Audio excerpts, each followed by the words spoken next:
이야기는 19세기 초 카리브해의 아름다운 섬나라 바베이도스에서 시작됩니다.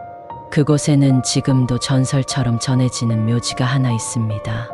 문제의 장소는 크라이스트 처치 파리 묘지. 이 묘지 안에는 기묘한 일들이 반복된 무덤이 있었죠. 그 무덤은 체이스 가족의 지하 납골묘였습니다. 그리고 이 무덤에서는 사망자들의 관이 매번 스스로 움직였던 것처럼 바뀌어 있었습니다. 믿기 어렵다고요? 하지만 이건 단순한 전설이 아닙니다. 실제 바베이도스 총독과 영국 정부가 공식 보고서를 남긴 실화입니다.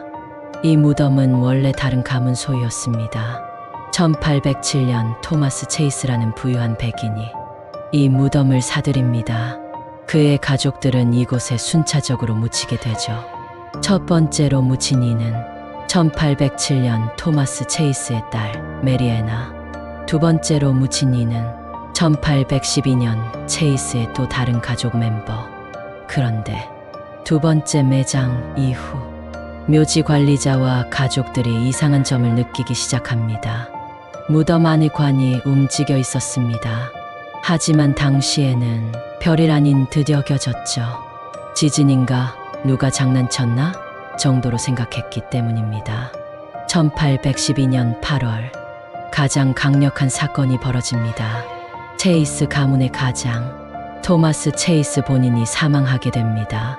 그는 지역 내에서도 잔인하고 폭력적이며 노예들에게도 악랄했던 인물로 악명이 높았습니다. 이 때문에 그의 죽음을 두고 저주라는 말도 돌았습니다. 하지만 진짜 이상한 일은 그의 관을 무덤에 넣은 직후 벌어졌습니다. 몇 달 후 무덤을 다시 열어본 사람들은 경악했습니다. 무덤 속은 완전히 뒤집혀 있었습니다. 모든 관이 마구 흩어져 있었고 일부는 뒤집힌 채 벽에 부딪혀 있었죠. 심지어 가장 깊이 있던 메리애나의 관조차 중앙까지 이동해 있었습니다. 체이스 가문은 유독 납으로 만든 관을 고집했습니다. 이 납관은 무게가 수백 킬로그램에 달합니다. 한 명의 성인이 움직이기 어렵고 무덤 안의 입구도 매우 좁고 무거운 석판으로 덮여 있었죠. 게다가 묘지는 항상 봉인 후 시멘트로 완전히 밀봉됐습니다. 누군가가 들어가서 관을 옮기고 다시 빠져나와 봉인하는 건 사실상 불가능했습니다. 게다가 도둑이라면 귀중품을 가져갔어야 했지만 관 내부는 그대로였습니다. 도난도 침입도 아니었던 겁니다. 이상하다고 느낀 주민들의 요청으로 1819년 바베이도스의 영국 총독이 직접 이 사건을 조사하게 됩니다. 그는 군인들과 함께 무덤을 개봉했고 상황은 충격적이었습니다. 관들은 다시 한번 모두 흩어져 있었고 심지어 가장 무거운 관은 벽에 격하게 부딪혀 금이 가 있었죠. 총독은 입구에 밀가루를 뿌려 봉인하고 어떤 흔적이 남는지 보기로 했습니다. 출입문은 봉인되었고 경비병까지 배치됐습니다.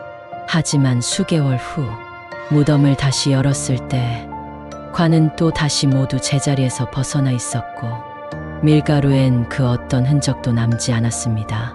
사람들은 말합니다. 지진이다. 하지만 이 지역에 관이 움직일 정도의 지진 기록은 존재하지 않았습니다. 침입자? 하지만 밀가루에도 입구에도 어떤 흔적도 없었죠. 가스 폭발? 납관이 너무 무겁고 단단해 가스가 밀어낼 가능성도 매우 낮습니다. 결국 아무도 이 현상을 설명하지 못합니다. 총독은 마지막으로 체이스 가문의 관들을 꺼내 모두 흩어 묻도록 지시했습니다.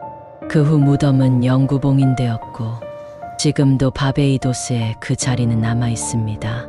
현재까지도 스스로 움직이는 관이 기록된 유일한 무덤. 이 사건은 심령현상 전문가들 사이에서도 논쟁거리였습니다. 토마스 체이스가 생전 저지른 죄에 대한 저주다. 죽은 이들의 원혼이 무덤을 거부한 것이다. 심지어 어떤 학자는 납이 가진 전자기적 성질 때문에 지구 자기장이 영향을 줬다고 주장하기도 했습니다. 하지만 정설은 없습니다. 그저 남은 건 지하 납골묘 안에서 무언가 살아있었다는 공포뿐. 무거운 관이 스스로 움직인 이유, 과연 단순한 우연이었을까요? 아니면 정말 저주의 무덤이 존재하는 걸까요? 믿거나 말거나, 이건 실제로 공식 기록에 남은 실화입니다. 더 많은 미스터리와 실화 기반 전설, 좋아요와 구독, 알림 설정 부탁드립니다.